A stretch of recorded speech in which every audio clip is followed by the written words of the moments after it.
Happy Advent, you brood of vipers. What? Didn't see that I coming. mean, happy Advent to you too. A blessed Advent.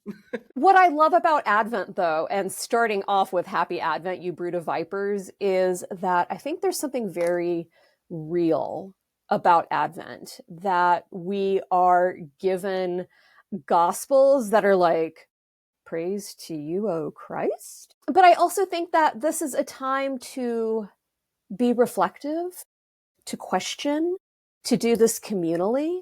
And that's why we are also Reclaim the Church, because we have questions, we want to ponder, and we want to do this in community. So yet again, happy Advent, you brood of vipers. I really don't know what to say after that stunning introduction in this season. One thing I'll say is that, well, I'll say a couple things. The things that are coming up for me right now is that it's hysterical looking at all of our backgrounds. You think we're readers? I want to be really clear about something. So I have like, These are mostly children's books. Even better. Even better. hey, yeah, so like I have books that like I ran out of shelf space. Listen, Yeah, I'm running out of shelf space. I've got a whole bunch of books in my storage unit. The second thing I would say is that Advent is definitely one of my favorite seasons. I mean, for me, honestly, Advent and Lent are my favorite seasons of the church year. I mean, it's the beginning, but more importantly, it's about expectant waiting, right? We are waiting for something. Now, we have the gift of hindsight as people of Christian faith because we can look back over the millennia, right? And see what God has done, the stories that the faithful have shared, the ancestry and lineage that we're a part of in terms of being people of faith and being part of the body of Christ.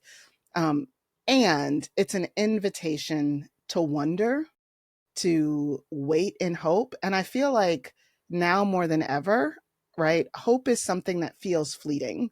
I don't know about y'all, but like people are struggling. I'm struggling, right? And so when you think about what hope is, right? It's this belief or this faith that something is going to happen and you are clinging to that because what is no longer working. What is not producing life. What is not reflective of what you know can be. And so, you know, the beautiful part of Advent for me is that it's a time to be expectant. It's a time to trust, to lean into trust. And it's a time to wonder about what God is up to. And, you know, spoiler alert, we're expectantly waiting for the birth of the Christ child, which signals an absolutely new reign.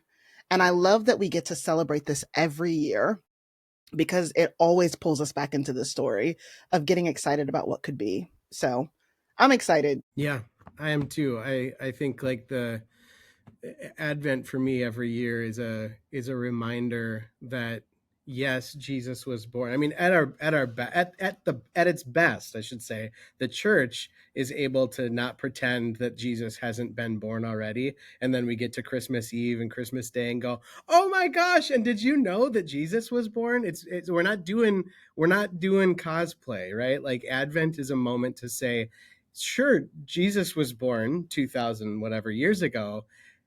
And there is something worth waiting for now. That God slipped into skin and came close in such a fragile form, in such an unexpected way. All that, like, there is something worth waiting for and worth naming. Like that longing and that hope can coexist and hold hands in the midst of, at least for us in the sort of global north, near the poles and whatever. Like that, it's like a dark season. It's cold where I am. I don't know about you two, but like there's much to wait for, and there's, if we're being honest, like not everything is working out. I think we've talked a lot about the birth of the Christ child. It's also the reminder that Christ will come again. Mm. Mm-hmm. He is born, he has lived, he has died, he has risen, he will come again. Mm-hmm. So for And those sometimes, who are, oh, I was just gonna say, and sometimes in the world that we're in right now, it's like I can't even like get there because things just seem broken. And I think that's why I love the liturgical calendar, because we're so forgetful. Mm. The liturgical calendar plus community, right, reminds us that we're not in this alone, that Mm-hmm. a new day is coming, that the night doesn't last always, um, and that we get to be excited about it. But I think sometimes, too, the excitement, at least for me, can be tempered with, oh my gosh, the other shoe is going to drop because it can't be too good. It can't be too much. It can't come too soon. I'm Mm. worried that this thing will happen and then something immediately bad will happen. And so for me, it's also this reminder that we get to rest in the waiting, in the trusting, in the hoping, in the believing. And we don't do that alone, right? So this whole thing with Reclaim the Church, everything that we are doing, the three of us plus you, dear listener, watcher, reader, right? We're doing this together, right? It's a collective experience. Yeah. And so even as we wait and embrace the reality that we, our souls and our bodies, are a part of all creation, not apart from it, as we go through this Advent season, what we're hoping to do is continually invite you into the conversation and to help shape it. And you can look for that.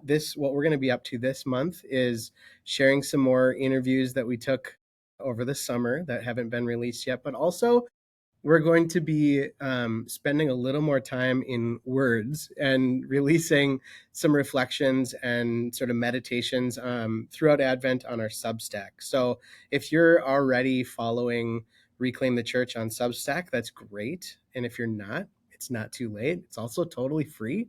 So you can go to reclaim the church.substack.com and follow along there. Subscribe to that, and we're gonna just go through Advent together and wonder about like what is reclaiming the church look like now, and what are we waiting for in this season, as a church, as individuals, and we want to know from you too, like what is Advent doing for you, doing in you, doing to you right now. Anything else? I think that's it. You can, follow along on Substack, and we're on kind of all the socials at Reclaim the Church. And we would love to hear from all of you lovely people, and join the conversation with us. You're not alone in this, and we hope we're not either. All right. The Advent. Have a blessed Advent. You brood of vipers.